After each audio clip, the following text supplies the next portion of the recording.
Agora 12:02, boa tarde, ótima quinta-feira. O NT Sul está começando ao vivo na hora do almoço na tela da TV Novo Tempo. Enquanto você almoça, a gente atualiza por aqui as principais notícias do dia. Polícia Federal prende ao menos 9 pessoas em operação contra a pirâmide financeira. Ofensiva investiga fraude envolvendo o mercado de moedas virtuais. Pesquisa revela aumento da desigualdade social no Brasil. Quem está entre os 30% mais pobres viu a renda cair em média 1,1%, o que significa uma renda mensal de no máximo R$ 951. Número de afogamentos no Rio Grande do Sul, mesmo antes do verão, preocupa autoridades. Só no fim de semana passado, 7 pessoas morreram. Se a pessoa não tem treinamento, se a pessoa não sabe o que fazer ali, ela não tem de salvar porque pode se tornar uma outra vítima. Tem nova linha de crédito para produtores rurais que têm dívidas com bancos por problemas climáticos ou de comercialização. Nós vamos explicar como funciona em entrevista com uma especialista em direito do agronegócio. E ainda tem reportagem especial sobre o preparo dos estudantes para o Enem 2019. Tem que focar nos conteúdos que mais caem, mas não tem que enlouquecer assim estudando. E acho que ninguém deve esperar por surpresas, né? Chegar lá na prova e descobrir o que a prova pede de ti. O Enem que se prepare para mim, porque eu vou chegar com tudo. Participe com a gente enviando a sua opinião, o seu recadinho, a sua sugestão de reportagem para o nosso WhatsApp 51997697129 ou então lá na nossa página do Face, facebook.com/TV Cachoeira. O NT Sul está no ar.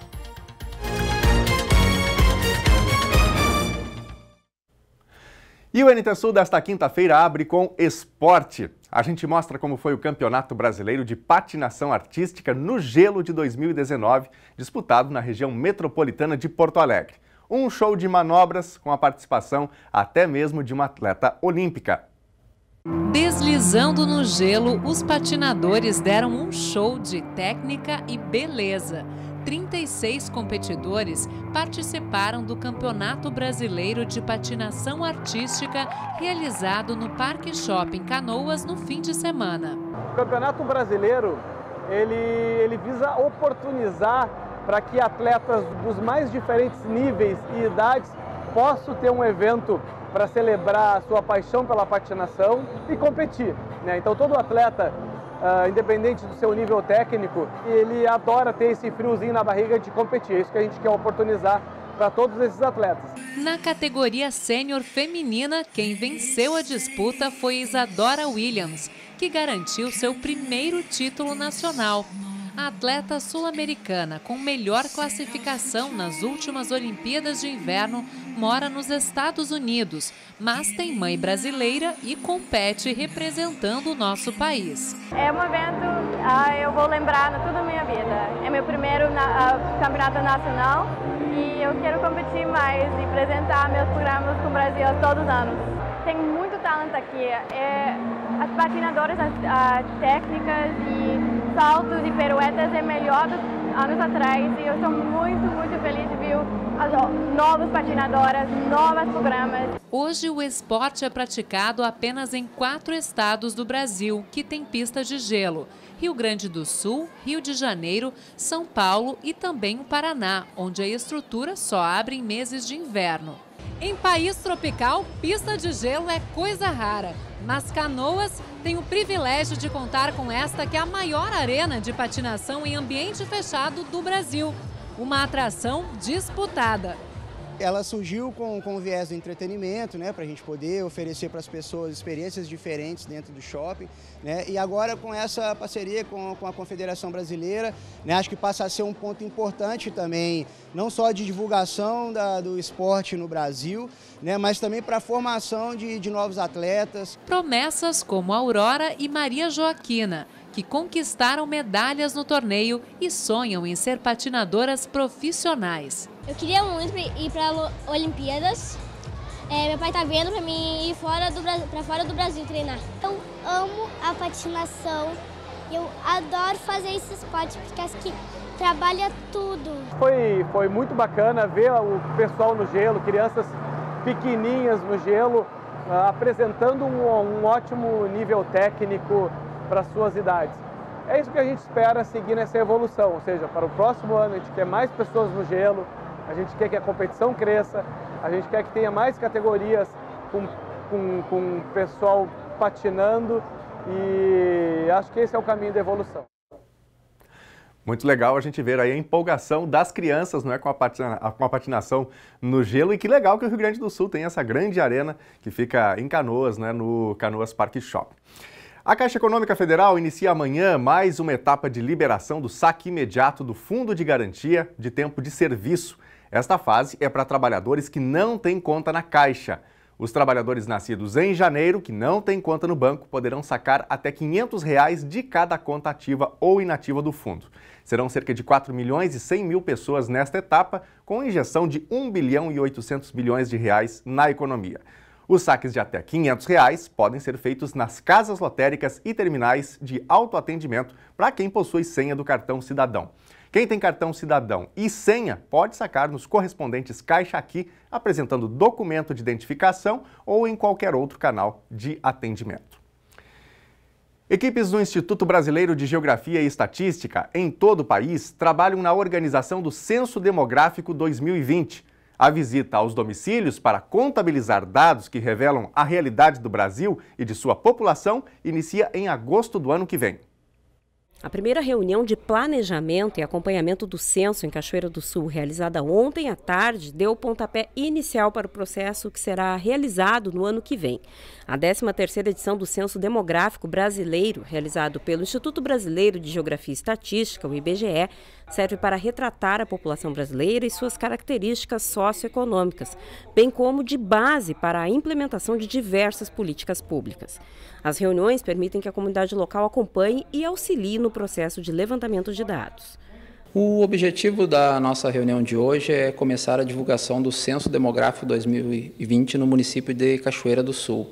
Então, nós estamos mobilizando, assim, convidando todas as instituições do município para começar essa divulgação. Então, a coleta ocorrerá só no ano que vem, mas o IBGE já trabalha na preparação dessa operação. O Censo Demográfico é uma grande operação, né, que vai a todos os domicílios e ele faz, além da contagem da população, perguntas específicas de temas que são importantes, pois o censo acontece de 10 em 10 anos, tendo sido o último censo demográfico em 2010 e esse em 2020. Então, o município utilizará esses dados para trabalhar os próximos 10 anos. Então, o nosso próximo censo será só em 2030. Então, essa é a grande importância do censo. No censo 2020, a exemplo do que ocorreu com as comunidades indígenas, as comunidades quilombolas farão parte da contagem e da coleta de dados que traça o perfil da população brasileira, apontando hábitos, situação econômica e de moradia. Nós temos, assim, aprofundado os temas das comunidades indígenas e quilombolas, que é uma inovação nesse censo, né? São temas e outros temas também relacionados à educação, trabalho, que a gente já vinha levantando em outros censos, também serão levantados nesse censo. A comunidade quilombola de Cachoeira do Sul vai ser incluída no censo de 2020 ou esse perfil está sendo utilizado apenas em alguns locais a título de experiência? Não, já foi incluída nos nossos mapas e será aplicado o questionário específico na comunidade. O IBGE, assim, ele retrata a realidade, né? Então é muito importante a gente retratar todas as realidades. E assim como nós levantamos das comunidades indígenas, as comunidades quilombolas também são muito importantes, né? Para mostrar a realidade dessa população. O questionário básico, que é dividido em 9 blocos e 26 questões, será aplicado em cerca de 71 milhões de domicílios brasileiros. Já o questionário da amostra, que é mais detalhado, tem 17 blocos subdivididos em 76 questões, e este será aplicado em aproximadamente 10% do total de domicílios. A coleta será entre agosto e outubro de 2020, né? Então são 3 meses. A gente tem uma data de referência, um período curto de coleta, porque a gente ganha em qualidade, né? Temos uma data de referência e a gente faz a coleta nesses aproximadamente 90 dias. Uma dúvida que sempre é recorrente, as pessoas quando não estão em casa, elas deixam de participar, os dados não são monitorados, não são contabilizados, como é que funciona isso? Não, o recenseador ele chega nos domicílios, não estando a pessoa em casa, ele retorna e utiliza todos os meios para encontrar aquela pessoa, né? Informações com familiares ou até mesmo a equipe de supervisão utiliza os meios para encontrar essas pessoas. Todos são recenseados. Então ninguém fica de fora do censo? Não, ninguém fica. O objetivo é esse. É importante saber informações objetivas, né, sobre a população brasileira. O vice-prefeito de Cachoeira do Sul, Kleber Cardoso, assumiu oficialmente o comando da prefeitura do município. Ele vai permanecer por 30 dias no cargo de prefeito, período de férias do titular Sérgio Gnatti. A transmissão de cargo ocorreu ontem, dia em que GG embarcou para a Austrália. Esta é a segunda vez em que Kleber assume a função de prefeito em substituição a Gnatti. Piscinas, rios e lagos acabam sendo a saída para dias de calor, como no último fim de semana no Rio Grande do Sul. Só que, infelizmente, 7 pessoas morreram afogadas entre sexta e domingo, como nós noticiamos aqui no NT Sul. A partir de agora, à medida em que a temperatura aumenta e o verão chega, a preocupação também cresce. Nunca é demais e muito menos cedo para orientar sobre cuidados nessa hora. A repórter Gabriela Belo agora traz dicas para evitar acidentes. Gabi, boa tarde. Oi, Daniel. Eu estou aqui no Corpo de Bombeiros de Cachoeira do Sul com o comandante, o Jairo de Oliveira, ele que vai falar e dar algumas dicas para a gente sobre resgate, né, comandante? Boa tarde. Boa tarde. É muito importante nós falarmos sobre esse tipo de acontecimento, né, nos nossos verões, nos nossos rios, e no final de semana passado, né, que tivemos algumas ocorrências desse tipo. Foram aí, infelizmente, 7 mortes, agora que nem chegou o verão ainda, então é importante que as pessoas estejam atentas e que tomem cuidado realmente quando forem ir se banhar, forem se refrescar. Para tu veres, né, que num final de semana com calor, ocorreram 7 mortes. Nós temos, infelizmente, todos os verões que noticiaram esse tipo de acontecimento, e então a gente tem que começar sempre o mais cedo possível a fazer a prevenção, trabalhar com a prevenção. Os cuidados em rio, piscina, lagoa, mar, sempre são muito importantes, sempre serem frisados. Nem todos os locais têm salva-vidas, tem alguém para ajudar, mas as crianças, os adolescentes, eles só podem ir para a água quando tem um responsável junto. É claro, né? É importante dar preferência para locais onde são guarnecidos por salva-vidas, né? Então, nós temos em todo o nosso litoral norte e sul e águas internas esse serviço de salva-vidas durante a temporada, durante a Operação Verão. Mas, em locais onde não há guarnição de salva-vidas, sempre certos cuidados, como usar colete salva-vidas, ter o máximo de cuidado com crianças, com idosos. Isso aí é sempre muito importante. Você falou do colete, mas na verdade é qualquer tipo de boia, objeto flutuante. Na falta do colete, que é o indicado, um colete reconhecido, normatizado, né, de forma correta para o peso da pessoa, também, se não tiver esse tipo de equipamento, pode ser utilizado até uma garrafa PET, qualquer outro objeto flutuante que a pessoa consiga se apoiar. A gente teve, infelizmente, um caso em Santa Maria de uma criança de apenas 4 anos, tomando banho, infelizmente, em uma piscina, que é um local onde é muito comum todo mundo ir tomar banho durante, né, nos dias de calor. Qual é a orientação para essas pessoas? Toda morte é muito trágica, né? E quando se trata de uma criança, então, é pior ainda. Foi no dia 12, né, durante uma festa, e essa criança foi encontrada no fundo da piscina.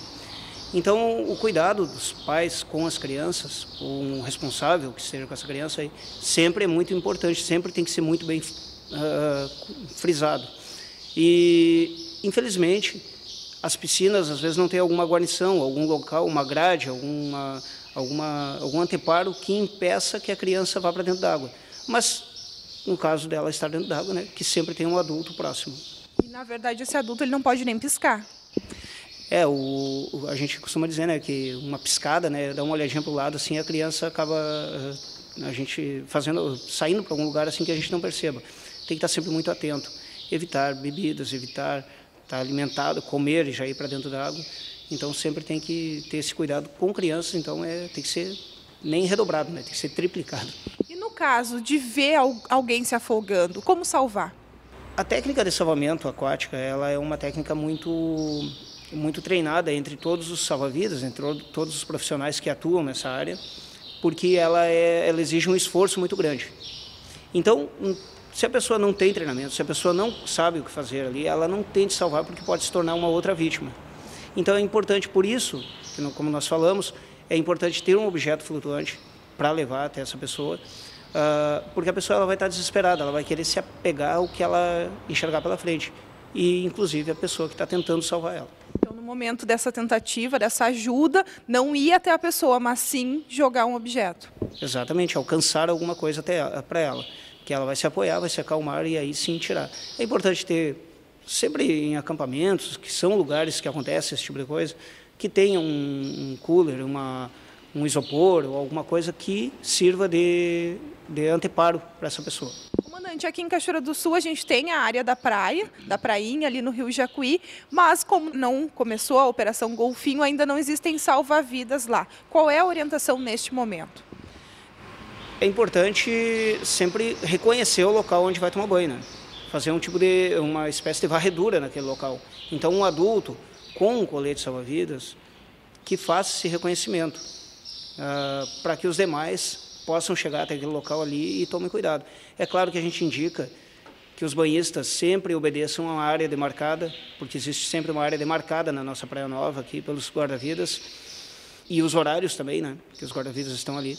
É importante aguardar um pouquinho, espera um pouco, em seguida está começando a Operação Verão, então vai estar mais seguro, vai estar melhor para tomar banho. E naqueles casos de piscina, a orientação é sempre um colete junto. Não custa um pouquinho, né? Mas vale a pena esse investimento. Claro, né, o investimento ele é irrisório, né, se comparado à tragédia que pode ocorrer. Né? Então a pessoa tem que utilizar colete salva-vidas, tem que utilizar uma boia, alguma coisa que sirva de anteparo para ela se salvar. E para os pais, os responsáveis, vale aquela dica também, porque as crianças gostam de se refrescar, né? Então marcar uma horinha da tarde, do dia ali para ir para a água e combinar com a criança. Não vai sozinha, só com o acompanhante. Sempre... A gente sabe que é difícil, né? A criança quer estar dentro da água e o verão convida, né? Isso aí, né? E às vezes o pai se distrai, não consegue ficar atento o tempo inteiro. Mas é importante, né? É importante sempre estar cuidando. Delimita um horário, fica ali com a criança, fica dentro da água, brinca com ela, que vai ser bem mais seguro para ela. E a gente não vai precisar estar falando sobre certas tragédias que infelizmente sempre ocorrem. Bom, muito obrigada, comandante, por todas as informações. Muito obrigado, estamos à disposição, Corpo de Bombeiros de Cachoeira do Sul, na Rua Gabriel Leon, 870, pelos telefones 193 ou 3722-2000. Estamos à disposição para qualquer dica, qualquer orientação. A gente fica na torcida, não é, por uma temporada de calor que seja segura para todos, porque esse começo de calor aqui no Rio Grande do Sul foi bastante trágico, não é? Infelizmente, com 7 mortes já no primeiro fim de semana de calor em plena primavera. Os 3 bombeiros que estavam desaparecidos desde a tarde de quarta-feira no Rio das Antas, em Flores da Cunha, na Serra, foram encontrados na manhã de hoje. Eles estão vivos e passam bem, de acordo com o prefeito de Nova Roma do Sul, Douglas Pazucchi. Conforme o Major Juliano Amaral, do 36º Batalhão de Polícia Militar de Farroupilha, que também deu apoio às buscas aos bombeiros nesta manhã, os profissionais estão em uma caminhonete se deslocando à sede do quartel do Corpo de Bombeiros em Flores da Cunha. A Prefeitura de Cachoeira do Sul recebeu 2 vans novas. Os veículos vão transportar pacientes para tratamento médico em outras cidades. As vans da marca Renault foram entregues pela empresa P&P Comércio de Veículos, de Porto Alegre, vencedora da licitação. Cada uma custou cerca de R$160 mil. Os recursos são de emendas parlamentares, segundo a Prefeitura de Cachoeira do Sul.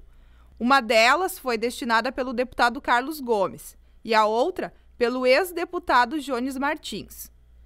Conforme informações do secretário municipal de saúde, Roger Gomes da Rosa, as vans serão utilizadas principalmente para os deslocamentos de pacientes para Porto Alegre e Santa Cruz do Sul. Os veículos possuem capacidade para 8 passageiros, 7 nos bancos e 1 no espaço para cadeirante. A desigualdade social aumentou no país no ano passado, se comparada com dados de 2012. É o que mostra a Pesquisa Nacional por Amostra de Domicílios Contínua, divulgada ontem pelo IBGE. Isabel trabalhava embarcada numa plataforma de petróleo. Perdeu o emprego e agora vende doce na rua. Eu não ganho o que eu ganhava antes, mas também dá para pagar algumas contas, né? A geração de renda de Isabel ajudou a aumentar o rendimento médio mensal per capita no país, que cresceu de R$ 1.285 em 2017 para R$ 1.337 em 2018. Mas o Brasil está mais desigual. No ano passado, o índice de Gini que mede a desigualdade na distribuição de renda, foi de 0,545, o maior desde 2012. O Gini é um indicador internacional que vai de 0 a 1. Quanto mais próximo de 1, mais desigual. A distância entre ricos e pobres aumentou. Quem está entre os 30% mais pobres viu a renda cair em média 1,1%, o que significa uma renda mensal de no máximo R$ 951. Já na parte alta da pirâmide, a porção de trabalhadores mais rica se tornou ainda mais rica, passando a receber em média R$ 27.744, 8,4% a mais do que em 2017. Se o mercado de trabalho está em recessão, as pessoas perdem os empregos, vão trabalhar em empregos com rendimentos menores, esse impacto fica também no rendimento total.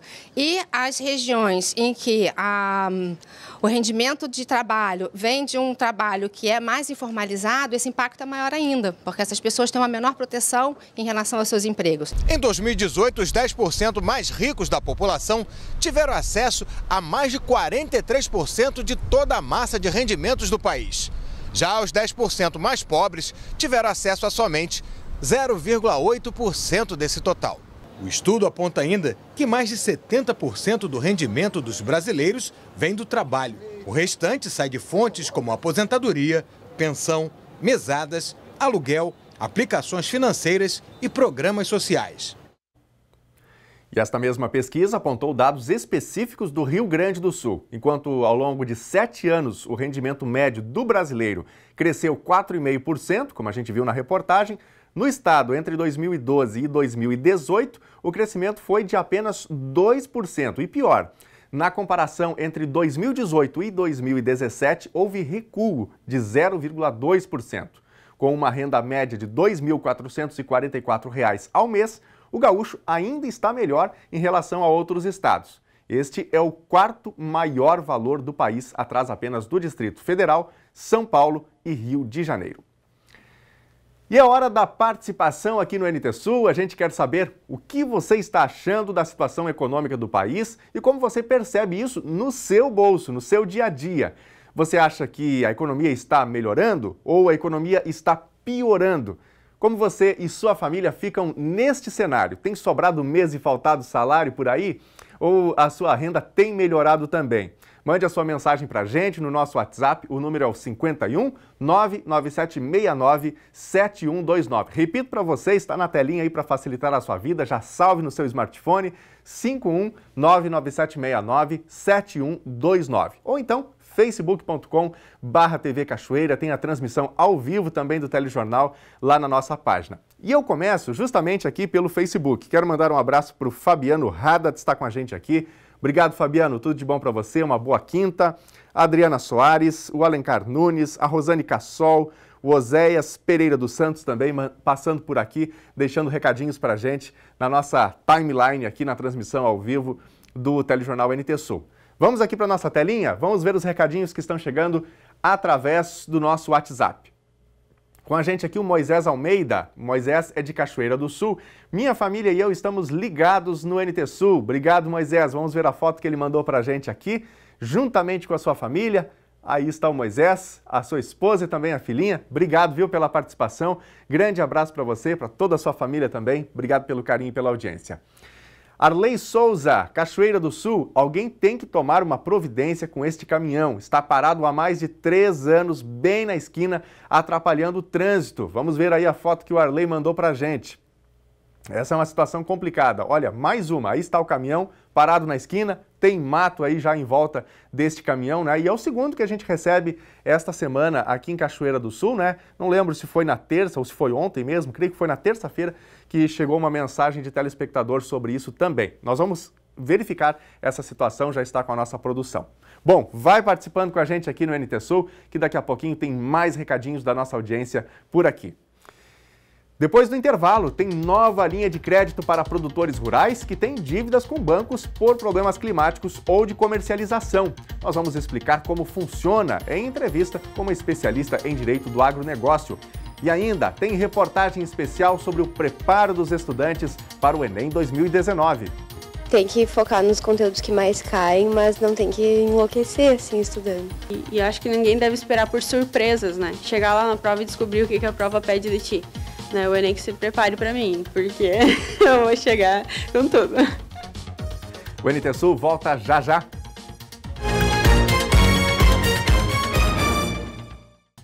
Meio-dia e 28, o NT Sul de volta na telinha da Novo Tempo. Boa quinta-feira para você, obrigado pela companhia com a gente.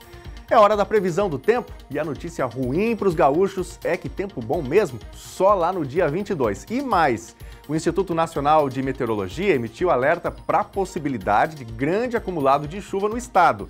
A chance de precipitação entre 50 e 100 milímetros no dia em alguns pontos, risco de alagamento, deslizamento de encosta e transbordamento de rio. Veja a previsão.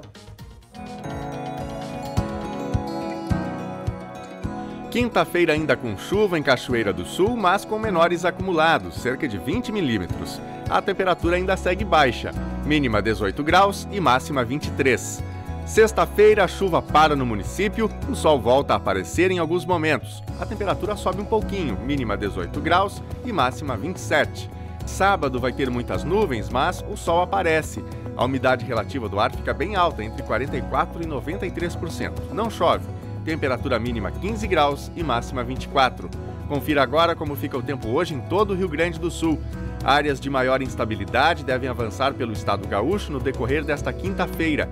Somando a chuva presente no estado desde o início da semana, o dia também vai ter intensa nebulosidade em todas as regiões. De acordo com a Metsul Meteorologia, são esperadas para esta quinta-feira nuvens carregadas que devem provocar chuva forte e intensa em curtos períodos. Não está descartada a presença ainda de tempestades localizadas com vendavais e granizos, principalmente na metade norte. Em Porto Alegre, a temperatura máxima é de 25 graus. Em Uruguaiana, na fronteira oeste, 24.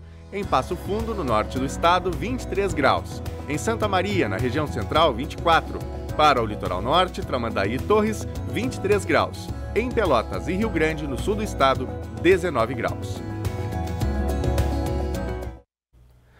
A Polícia Federal deflagrou uma operação hoje de manhã que tem como alvo a empresa Unic, com sede em São Leopoldo, na Grande Porto Alegre. A ofensiva investiga suposta fraude envolvendo o mercado de moedas virtuais. Cerca de 200 agentes estão nas ruas para cumprir 10 mandados de prisão e 65 ordens de busca e apreensão em Porto Alegre, Canoas, São Leopoldo, Caxias do Sul, Curitiba, Bragança Paulista, Palmas e Brasília. 9 pessoas já foram presas hoje pela manhã. Aberto em janeiro deste ano, o inquérito apurou que os clientes da empresa recebiam a promessa de retorno de 100% sobre o valor investido no prazo de 6 meses. O grupo, conforme a polícia, atuava no estilo pirâmide financeira.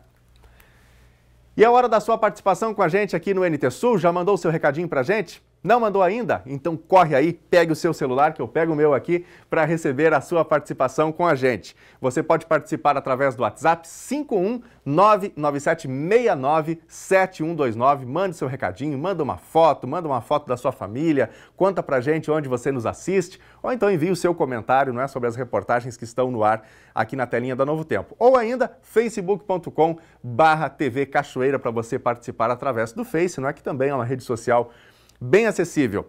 Vamos diretamente então para a nossa telinha aqui, vamos ver as mensagens que estão chegando através do nosso WhatsApp. Rosana Garcia, Cachoeira do Sul. Aqui em casa somos seus fãs, todos os dias estamos ligadinhos. Coisa boa, viu, Rosana? Somos fãs aqui, toda a nossa equipe e da sua família também. Obrigado pelo carinho, pela audiência com a gente. Participe sempre que quiser, viu?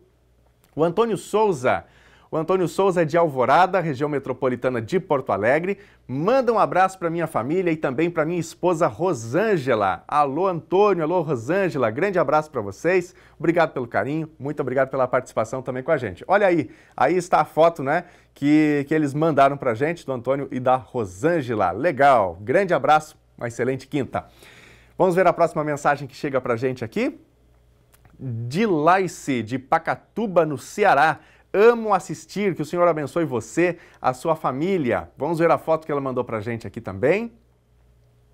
Aí está a foto do apresentador do NT Sul. Legal, obrigado pela participação. Grande abraço para você que já mandou o seu recadinho. Daqui a pouquinho tem mais fotos aqui. Vai mandando sua foto, a sua opinião. Tem uma sugestão de reportagem? Manda pra gente, nossa equipe vai receber com todo carinho e de maneira colaborativa vamos produzindo aqui o telejornal NT Sul. Dia 3 e 10 de novembro, cerca de 5 milhões de pessoas devem fazer as provas do Exame Nacional do Ensino Médio, o Enem. À medida em que as datas se aproximam, se intensificam os estudos e preparativos. Só que a nossa equipe conferiu que isso não é regra geral. Existem vários perfis de candidatos. O diploma de formação em medicina e a tradicional foto de Beca em uma estante são do Alexandre Pedroso, companheiro de vida e inspiração maior da Simoni. Ela também quer chegar lá. Já formada e pós-graduada em serviço social, ela optou por apostar no Enem como forma de acesso ao curso de medicina. Para se dedicar exclusivamente aos estudos, se licenciou do trabalho na prefeitura e assumiu por novo emprego estudar das 2 horas da tarde até 4 horas da madrugada, incluindo aí, desde o mês de agosto, 4 horas aulas particulares, 5 dias da semana.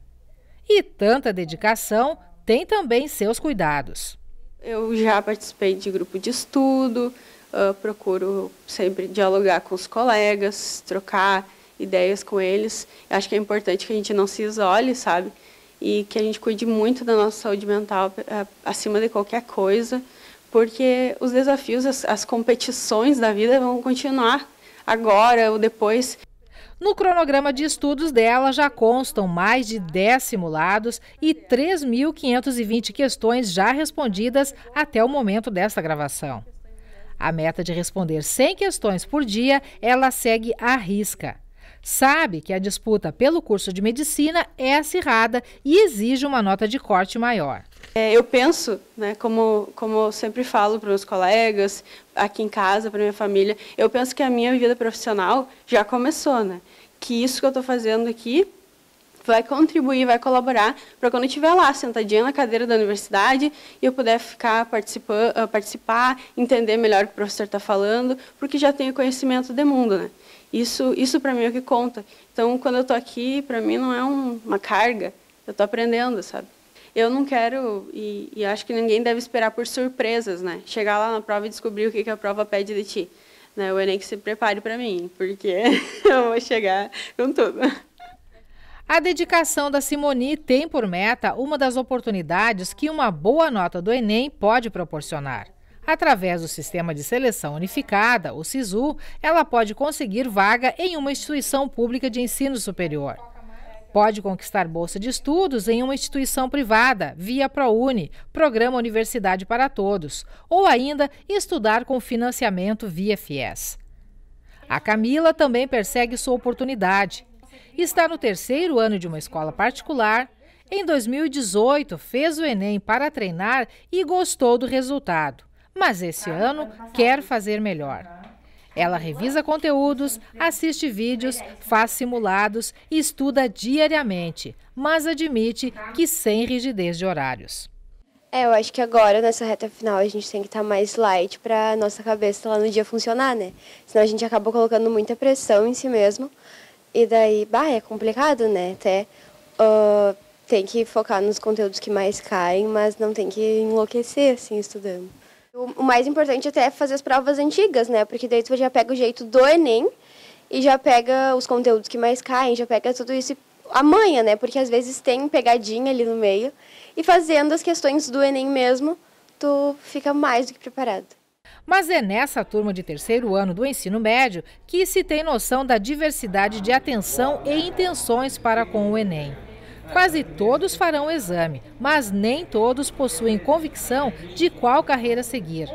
O Rian, por exemplo, sonha com a carreira militar, mas vai apostar na engenharia civil como opção de curso superior. Na verdade, eu não tenho estudado muito, então acho que mais é essa parte da escola que eu tenho e olhado alguns vídeos na internet sobre isso. Estou levando mais moderadamente, porque acho que tentei fazer isso ano passado também e vi que eu ia me atrapalhar muito com as questões escolares e estou levando mais moderado. A Vitória também quer seguir carreira militar, mas antes tem o curso de psicologia como meta e meio de atuar no militarismo. Eu costumo fazer alguns exercícios que tem na internet própria sobre a redação, sobre o Enem, de algumas matérias. Eu tenho que estudar matemática, que é o que eu não sei muito bem no Enem, que é o que tem mais dificuldade, porque ano passado eu fui mais ou menos na interpretação de texto, então eu tenho que revisar mais a interpretação de texto para alcançar meu objetivo. Existem hoje outras formas, por exemplo, tem aulas na internet que te explicam de uma maneira bem didática, e os nossos professores, a gente vê que quando chega no terceiro ano eles focam mais nisso. Então, eles dão provas mais nesse modelo, já preparando a gente para isso. E vai muito do que tu quer. Por exemplo, eu quero fazer letras. Eu sei que a nota de corte não é tão alta, então eu vou me preparar de uma maneira mais moderada do que alguém que quer fazer medicina, por exemplo, que a nota de corte é maior. O professor Vitor Hugo, todos os anos, acompanha este período pré-ENEM e destaca a preocupação em dar subsídios e preparar os estudantes. Todas as nossas aulas são voltadas para a prova, desde as questões estilo vestibular, a revisão de todo o conteúdo do sexto ao terceiro ano. A gente faz provas voltado para o Enem, porque eles ainda têm aquela dificuldade, o que eu vou fazer no Enem, muitos não sabem ainda o que querem, e aquela aflição do terceiro ano, o que eu vou fazer ano que vem? Ano que vem, sai do terceiro ano, muitos não conseguem uma vaga, o que eu vou trabalhar? O que eu vou fazer? Essa é a grande dúvida ainda do jovem do terceiro ano. Segundo o Ministério da Educação, as mulheres serão maioria no Enem deste ano. 59,5%. 17,8% dos candidatos confirmados têm 17 anos. 15,9% têm 18 anos. 26,7% têm de 21 a 30 anos de idade. 58,7% são egressos que já se formaram em anos anteriores e estão retornando. 12,1% não vão concluir a educação básica este ano, são treineiros. A professora Priscila convive com as várias fases e perfis de estudantes que frequentam os cursos preparatórios para o Enem e tem dicas preciosas. Cada estudante tem o seu ritmo assim de estudo, né? Tem aqueles que conseguem se organizar, que estudam melhor durante o dia, aqueles que estudam melhor durante a noite, tem aqueles que trabalham ao mesmo tempo que tentam organizar essa rotina de estudos, mas o mais importante é manter uma rotina de estudos, selecionar algumas horas diárias, fazer uma separação por disciplinas, separar um tempo para revisar os conteúdos, para fazer exercícios, para fazer simulados e, claro, sempre ter acesso a muita informação, fazer muita leitura, assistir jornais, ler jornais, estar atento a tudo que está acontecendo hoje na nossa sociedade. É muito comum a gente ter estudantes que acabam ficando com a autoestima baixa, cansados com tantas horas de estudo. É importante intercalar. O aluno ele tem que ter um tempo de lazer, porque, afinal de contas, ninguém é um robô, né? A gente precisa ter essa consciência de que a autocobrança ela é importante para seguir uma rotina de estudos, mas também precisa ser intercalado com um momento de lazer, uma boa leitura, um livro que também vai trazer questões culturais que são importantes, que as provas acabam trabalhando muito com essas questões, assim, assistir filmes, séries, também é importante para desopilar um pouquinho. A questão da redação, ela é, sim, baseada assim, nos conhecimentos que esses alunos têm, que eles vão adquirindo ao longo da sua caminhada na escola, mas a questão da redação ela pode estar relacionada à produção de texto. Então, aquele aluno que produz a redação sobre variados temas vai acabar criando estratégias de escrita e vai conseguir desenvolver independentemente do tema da redação. Para os últimos dias, qual a dica ou quais são as dicas? Agora, para os últimos dias, a dica geralmente é para que eles vão desacelerando um pouco o ritmo, que eles mantenham uma atividade física junto com esse momento de revisão dos conteúdos, que também não se esqueçam de sair, de descansar um pouco, de conversar bastante com os colegas sobre essas sensações pré-prova, porque eles geralmente têm uma cobrança muito grande em relação ao desempenho. Então, para que não aconteça nenhum bloqueio no momento da prova, para que eles estejam bem descansados, bem alimentados também, que durmam bastante e que comecem a desacelerar um pouco esse ritmo agora na reta final. Outra dica essencial é saber com antecedência o local das provas e chegar cedo. Afinal, de nada valerá tanta expectativa e preparação se no dia mais importante o candidato chegar atrasado.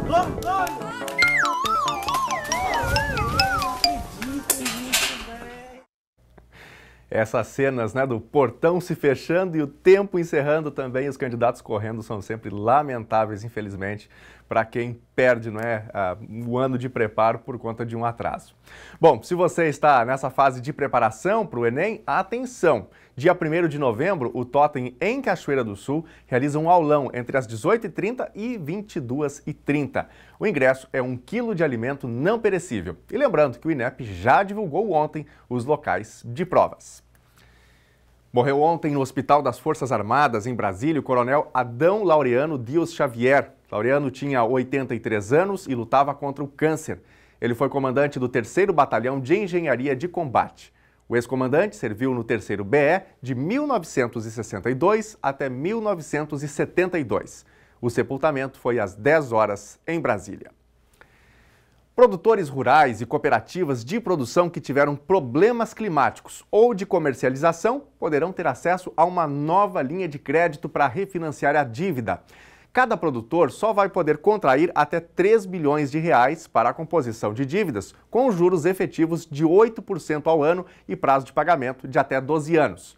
Para esclarecer detalhes dessa nova linha de crédito, recebemos aqui no estúdio uma advogada especialista em direito do agronegócio. Quem conversou com ela foi a jornalista Gabriela Belo. Mais uma vez, boa tarde, Gabi. Olá, Daniel. Boa tarde a você e boa tarde a todos que acompanham o NT Sul de hoje. Aqui comigo no estúdio está a Odara Weinmann. Seja muito bem-vinda, Odara. Muito obrigada, Gabriela. Muito obrigada ao convite da televisão mais uma vez. Fico muito feliz em poder participar. Para a gente falar um pouquinho aí sobre renegociação de dívidas, né? O governo federal disponibilizou esse crédito. Fala um pouquinho de que forma que isso tudo foi disponibilizado. Eu costumo dizer, né, que quem vê a robustez do agronegócio aí sendo divulgada na mídia como o grande fomentador da nossa economia brasileira, o alavancador de toda a economia, parece que desconhece que os números também são muito grandes em relação ao endividamento. Nós tivemos recentemente a MP do Agro, conhecida MP 897 de 2019 agora, foi publicada. Essa MP encerrou agora, na última semana, o prazo para emendas. Da maneira que ela foi publicada, ela deixou a desejar com o principal objetivo dela, que era restabelecer o crédito para o produtor, restabelecer a condição dele de tomada de crédito e a recuperação, um pequeno fôlego para que ele pudesse retomar a atividade produtiva. Para quem assiste neste momento, Odara, é produtor rural, entender a renegociação e a prorrogação, ela pode ser acessada de que maneira? Nós temos que fazer principalmente a diferenciação entre essas duas modalidades, né? É muito comum o erro técnico em relação a isso. A prorrogação é aquele pedido que o produtor vai fazer diretamente na instituição financeira, pedindo para prorrogar aquela operação que ele contraiu, naqueles mesmos moldes. Se você tem um custeio e a taxa de juros dele é 8,75 e para pagamento em 5 anos, é nesses moldes que ela vai ser prorrogada.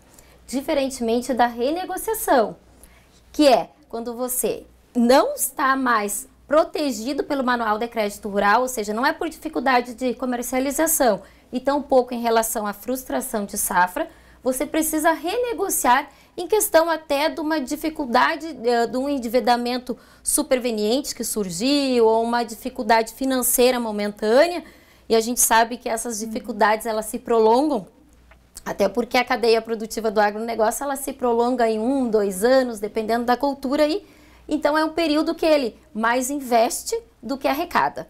E para pagar uma dívida, tu sabe que você precisa arrecadar mais do que aquilo que investiu. Infelizmente, nessas culturas que hoje nós encontramos esse grande nível de endividamento, o custo da produção está superando, às vezes, o valor de comercialização do produto. O que o banco vai te exigir em troca para te conceder um prazo também muito maior? Com certeza ele vai exigir mais garantias, um aporte, um reforço nessas garantias. E aí que a gente tem que cuidar aquilo que a gente está dando em garantia. São os bens, são aquilo que ele já precisa para produzir. A terra, a casa, um carro, o fruto da própria colheita. Então, tudo isso serve de instrumentos para garantir o crédito. Só que você tem que fazer isso, essas renegociações, pensando, será viável mesmo eu honrar com essa? Porque quando você compromete seu patrimônio, você não tem mais a chance de especular o mercado, que nem eu digo assim, ó, você tem uma dívida certa, líquida e certa para honrar, no qual o teu patrimônio está garantido. E, na verdade, essa medida ela já era aguardada, principalmente pelos arrozeiros, há bastante tempo. Ela atendeu à necessidade? A MP do Agro é uma medida que foi proposta pelo governo federal. E o governo federal, através do Ministério da Agricultura, vem fazendo muita pressão para as instituições financeiras renegociarem esses créditos. Mas essa pressão, eu acho que ela não está sendo suficiente. Foi proposta, então, pelos parlamentares essa medida provisória, no qual prevê inúmeras alternativas lá de viabilizar o acesso ao crédito. Só que para viabilizar o acesso ao crédito dentro dessas medidas propostas, eu vejo como medidas propostas para aqueles grandes produtores e para investidores externos. Seriam aqueles investidores que vêm de fora para investir no agronegócio brasileiro. O agricultor familiar não consegue ter acesso. O agricultor familiar, ela se torna inviável, em razão até da própria complexidade da medida. Muitos operadores aí do agronegócio, operadores de direito, nós não sabemos ainda como viabilizar ela procedimentalmente. Falta regulamentação acerca disso. Então, eu acho que é uma coisa que tem que ser muito discutida ainda. Paralelo a isso, as instituições financeiras estão propondo as suas medidas de composição de dívidas. Dentre essas, as que a gente acabou de mencionar aqui do Banco do Brasil, que concede o mesmo prazo em caso de prorrogação, que concede prazo de até 10 anos para o produtor em caso de renegociações, e também temos a linha do BNDES, linha essa que foi criada no outro ano, mas que está tendo baixíssima adesão. E que também exigem bens como garantia. Na verdade, a própria circular da linha diz que a instituição financeira poderá exigir quantos bens necessários for para garantir a operação. Porque a linha BNDES é assim, ó, tem esse banco que vai liberar o crédito, que é o BNDES, o produtor vai acessar o crédito do BNDES via Banco do Brasil, e o Banco do Brasil vai ser um garantidor junto ao BNDES. Então, por que inviabiliza? O banco não quer ter uma função de avalista do produtor. Ele prefere que o produtor deva direto para ele e quem avalize seja terceiros aquela operação. O que inviabiliza em muito o acesso, porque nem as instituições financeiras, as instituições bancárias querem trabalhar com essa linha BNDES. Ela é uma linha que tem um prazo muito bom, seriam 12 anos, 3 de carência e 9 para pagamento. Mas a taxa de juros dela é considerada alta para o produtor ainda, fica em torno de 12% a 13% ao ano. Era isso que eu ia te dizer. Se a pessoa já está endividada, as chances são poucas aí. São poucas, mas ela tem a vantagem de que pode compor dívidas bancárias, ou seja, você deve tanto para um banco, vamos dar um exemplo aqui para o Banco Banrisul, e deve para várias empresas cerealistas. Você vai poder reunir todas essas dívidas e fazer uma composição de dívida só, junto ao Banco Banrisul. Quem vai fornecer o crédito é o BNDES e vai pagar aquele parcelamento lá em 12 anos. Quando é vantajoso isso? Quando você tem crédito fora do crédito rural. Por quê? Porque o crédito rural ele vai girar ali em torno de 8,75, 9,5, não mais que isso. Mas esse crédito que o produtor acessa através das cooperativas, das cerealistas, ele não tem um patamar de juros.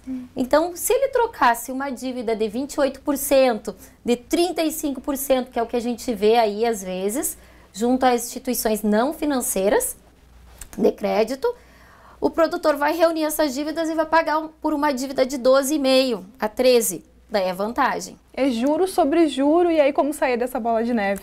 É muito complicado principalmente o que a gente vem dizendo há muito tempo, né? Eu sei que quando o produtor já está na bola de neve, que nem a gente, no meio do furacão, é difícil a gente vir com um discurso de gerir melhor a sua produtividade, passar a se enxergar como empresa.